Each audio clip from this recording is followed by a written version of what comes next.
Therefore, as directors or subdirectors, one must never imagine oneself to have power, never imagine that others must submit to one's will or obey one's words. In heaven there is no power, no commanding or being commanded. Only the highest artistry of management can suffice. That is to say, the true art of management is that no one feels they are being managed at all. The second home cannot rely on people for its management, but must rely on the guiding principles of production and life, and on the operation of established programs. Each member must strictly follow the 800 values for a new era of humanity, and daily life must be carried out according to fixed procedures. Principles must not be altered, programs must not be disrupted. For example, one of the values states, "If a person does not seek my help, I shall not assist." If someone has not asked for your help, and yet you forcefully offer favors and affection, you disturb the order of heavenly life.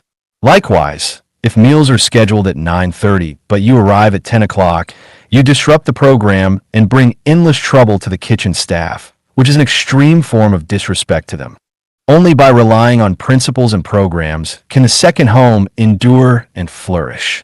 We must never place our hope upon any individual. Human beings are imperfect. No one can guarantee that they will never make mistakes. Moreover, people eventually die.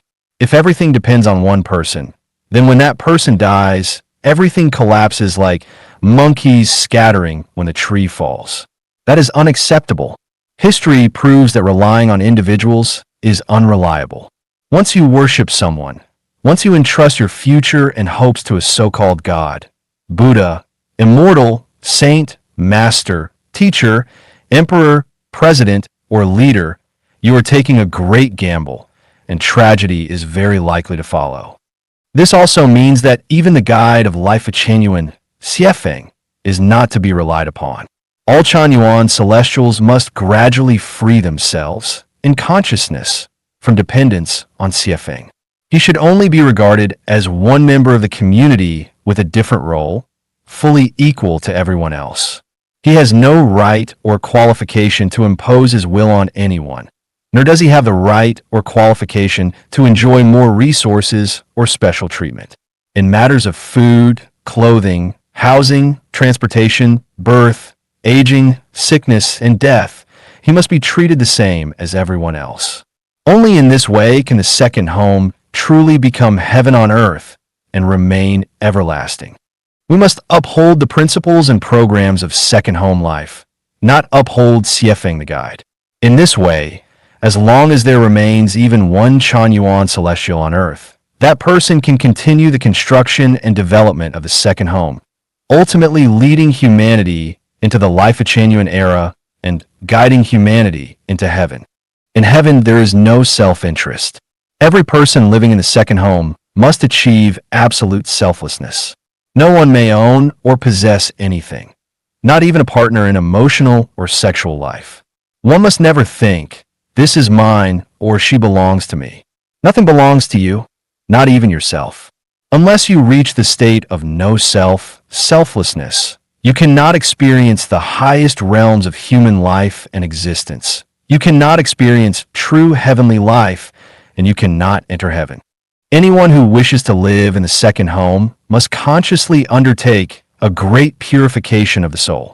The weeds and poisons in the garden of the heart, jealousy, resentment, comparison, blame, laziness, complaining, self-pity, anger, wrath, hatred, grumbling, fault-finding, negativity, pessimism, cowardice, worry, fear, anxiety, sorrow, and the like, must be entirely removed.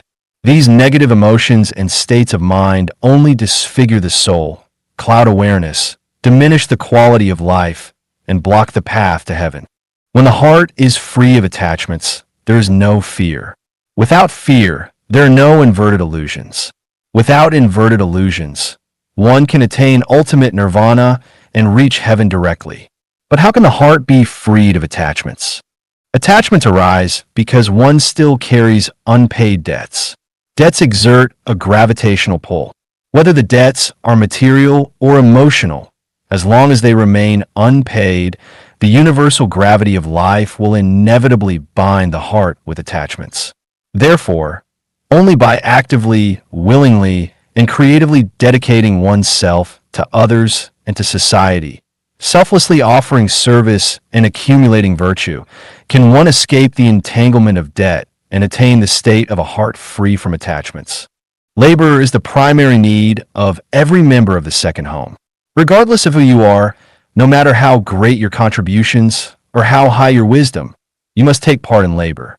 In the community, there can never exist a single person who avoids labor. No excuses, no pretexts.